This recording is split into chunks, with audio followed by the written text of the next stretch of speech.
This video clip is part of the EPFL introductory course on information computing and communication. It is the 7th in a set of clips on computer communication and networking.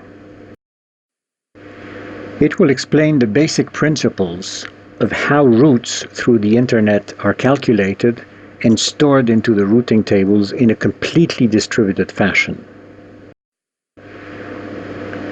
The first principle behind such route calculation is indeed total decentralization.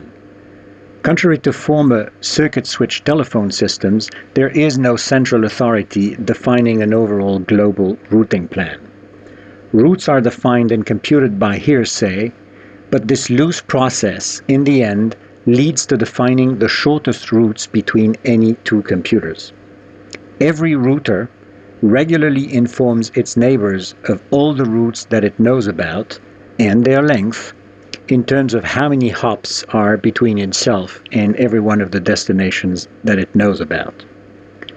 For any such given destination, a router may thus receive several such messages from its neighbors, announcing typically different route lengths to that same destination. The router then retains one of the shortest routes that it heard about, adds one hop to it to account for the fact that it has one more hop to reach that node, and stores that route in its routing table together with the port number towards the neighbor who advertised that shortest route.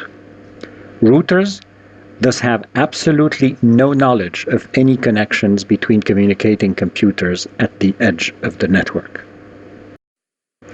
To better picture what happens in that route calculation process, consider again the network topology from the previous video clip. In a first step, imagine that router A comes up.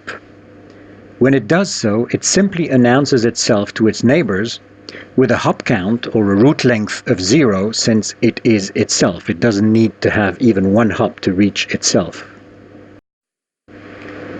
All neighboring routers then clearly register these messages as advertising shortest routes to A and record them in their own routing tables, of course adding 1 to the hop count since they are now one hop away from reaching A.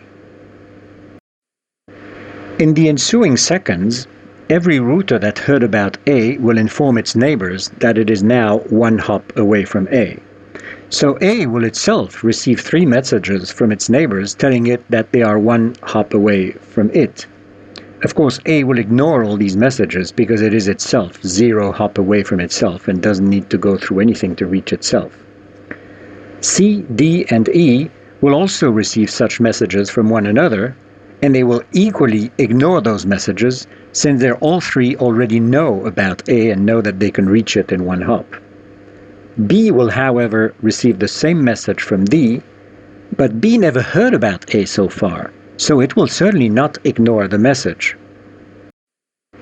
In fact, since it is the first and only message that B receives about how to reach A, it adds 1 to the hop count and records it in its routing table, so A is now reachable from B in 2 hops through node D. The practice is more complicated, but the principle is that simple.